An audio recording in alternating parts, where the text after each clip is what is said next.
ഇന്ത്യയുടെ പ്രധാനമന്ത്രി ഇംഗ്ലീഷ് ഭാഷയിലടക്കം ആവർത്തിച്ചു പറഞ്ഞതാണ് ഭീകരവാദ പ്രവർത്തനം നടത്തിയവർക്കും അതിന്റെ പിന്നില് അതിനെ സപ്പോർട്ട് ചെയ്തുകൊണ്ട് പ്രവർത്തിച്ചവർക്കും ഉചിതമായ മറുപടി നൽകും എന്ന്. ഇന്ത്യയുടെ യഥാർത്ഥത്തിലുള്ള പദ്ധതി എന്താണെന്നുള്ളത് ആർക്കും അറിയില്ല. അത്രയും പ്ലാനിങ്ങോട് കൂടിയാണ് കാര്യങ്ങൾ നീങ്ങുന്നത്.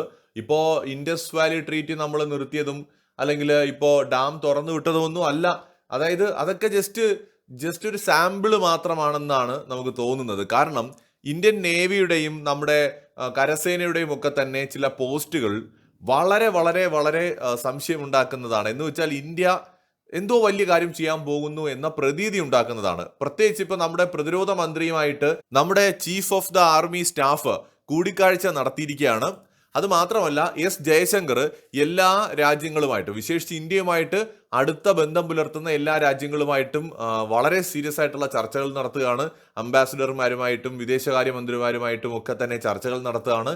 സോ ഇന്ത്യയുടെ ഒരു രീതി എന്ന് പറയുന്നത് ലോകത്ത് പൊതുവെ വളരെ സ്വീകാര്യതയുള്ളൊരു രാജ്യമാണ് ഇന്ത്യ.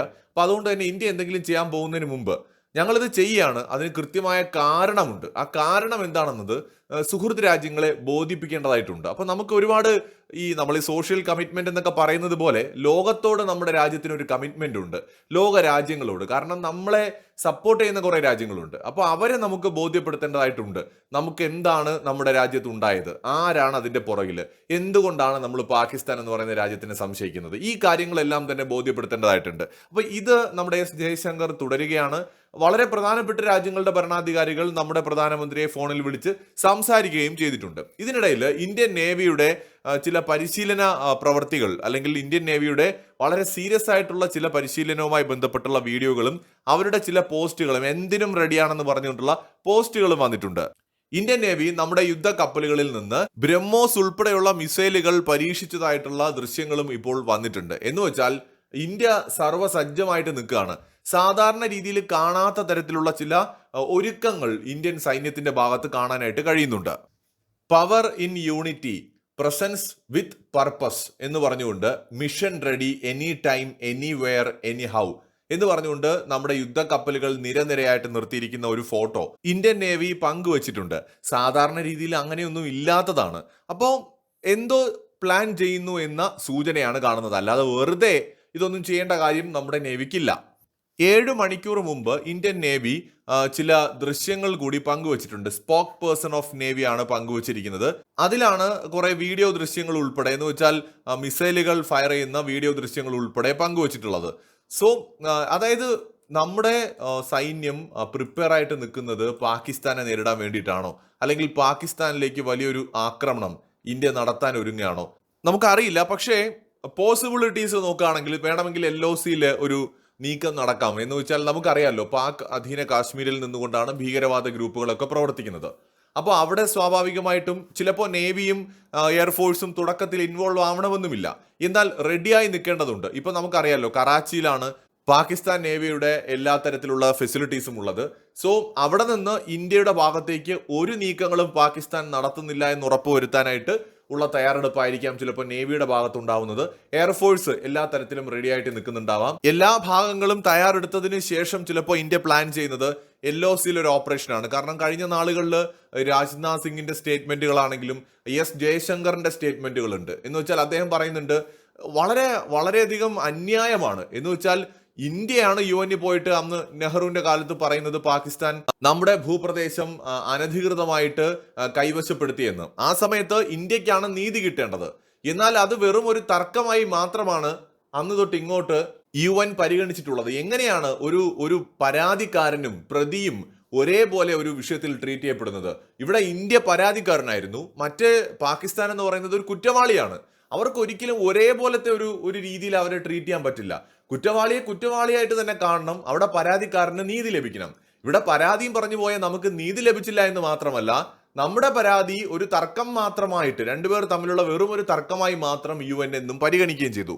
പാക് അധീന കാശ്മീർ ഇന്ത്യയുടെ ഭാഗമാവുകയാണെങ്കിൽ അത് ഇന്ത്യയുടെ ഭാവിയിലേക്ക് ഏറ്റവും നല്ലതാണ്. നമ്മൾ ഇന്നത്തെ ജിയോ പൊളിറ്റിക്കൽ ഒരു സിറ്റുവേഷൻസ് നമ്മൾ കൺസിഡർ ചെയ്യുന്ന സമയത്ത് ഇന്ത്യക്ക് അനുകൂലമാണ് എല്ലാ കാര്യങ്ങളും. പരിശോധിച്ചാൽ മനസ്സിലാവും. ഈവൻ ഇപ്പോൾ ചൈന സമ്മർദ്ദത്തിലാണ്. അമേരിക്കയിൽ നിന്ന് താരിഫും മറ്റുമൊക്കെ ആയിട്ട് അമേരിക്ക ചൈന ഒരു താരിഫ് വാർ നടക്കുകയാണ്. സോ അതുകൊണ്ട് തന്നെ ചൈനയ്ക്ക് ഇന്ത്യ വല്ലാണ്ട് പിണക്കാൻ പറ്റുന്ന ഒരു സമയമല്ല ഇപ്പോൾ. ഇന്ത്യയും ചൈനയും തമ്മിൽ ലഡാക്കിൽ ഉണ്ടായിരുന്ന പ്രശ്നങ്ങളെല്ലാം താൽക്കാലികമായി പരിഹരിച്ചുകൊണ്ട് ഗാൽവാൻ സംഘർഷത്തിന് ശേഷം ഒരു ബെറ്റർ ആയിട്ടുള്ള ഒരു സമാധാനം അവിടെ സ്ഥാപിച്ചിട്ടുണ്ട്. അപ്പോൾ ചൈന അനാവശ്യമായിട്ട് ഇന്ത്യ പ്രൊവോക്ക് ചെയ്യാൻ വരില്ല. ഇനി അമേരിക്കയുടെ കാര്യം പറഞ്ഞാൽ ട്രംപ് അഡ്മിനിസ്ട്രേഷൻ ഇങ്ങനെയുള്ള വിഷയങ്ങളിൽ ഇന്ത്യയുടെ കൂടെ നിൽക്കൂ. ട്രംപിനും ഇപ്പോൾ ഗ്രീൻലാൻഡ് വേണം, കാനഡ വേണം എന്നൊക്കെ ആഗ്രഹമുള്ള ഒരാളാണ്.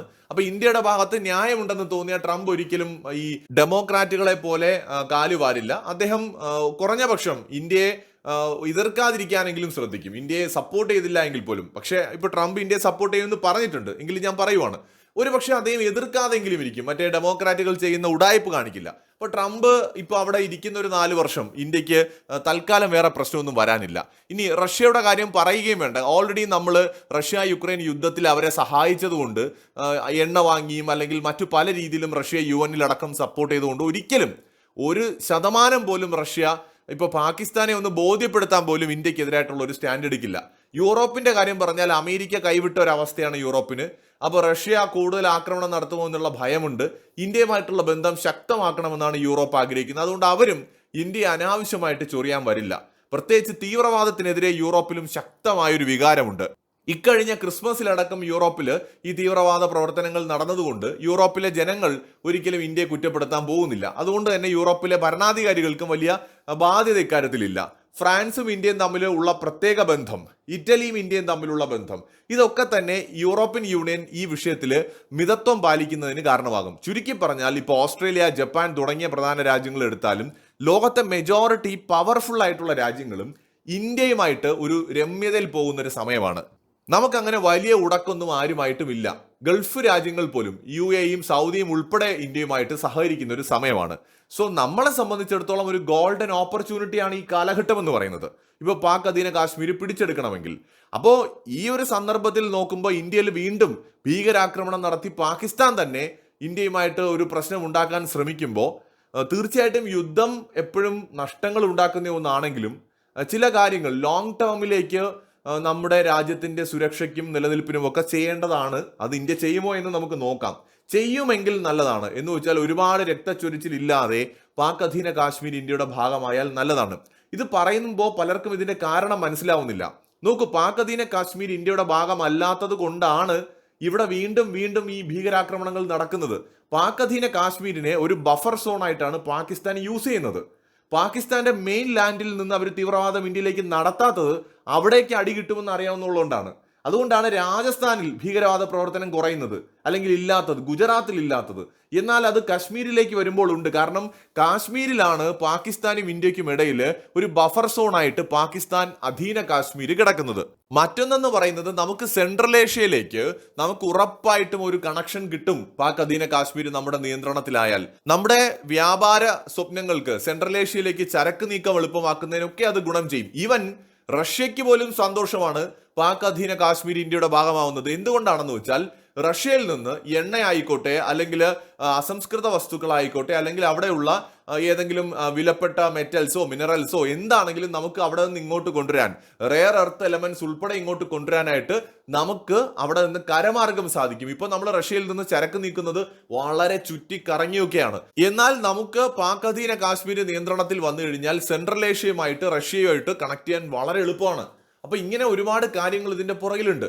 സോ ഇന്ത്യ ഒരു യുദ്ധത്തിന് തയ്യാറെടുക്കുകയാണെങ്കിൽ നമ്മുടെ നേവിയെയും അതുപോലെ തന്നെ എയർഫോഴ്സിനെയും ഒക്കെ റെഡിയാക്കി നിർത്തിയിട്ട് ഒരു പക്ഷേ LOCയിൽ ഓൾറെഡി അവിടെ ഫയറിംഗ് തുടങ്ങിയിട്ടുമുണ്ട്. പാകിസ്ഥാൻ തിരിച്ചടി ഇന്ത്യയും ശക്തമായി നടത്തുന്നുണ്ട്. അവിടെ ഒരു നീക്കം നടക്കാനുള്ള സാധ്യത വളരെ കൂടുതലാണ്. അതിനാണ് ഏറ്റവും കൂടുതൽ സാധ്യത. നേരിട്ട് പാകിസ്ഥാന്റെ മെയിൻ ലാൻഡിലേക്ക് പോയി ഇന്ത്യ ഒരു ആക്രമണം നടത്തുന്നതിന് പകരം പാക് അധീന കാശ്മീരിനെ ലക്ഷ്യമിട്ടായിരിക്കാം ചിലപ്പോൾ ഇന്ത്യ നീങ്ങാൻ സാധ്യത. പ്രേക്ഷകരുടെ വിലയേറിയ അഭിപ്രായങ്ങൾ കമന്റ് ചെയ്യൂ.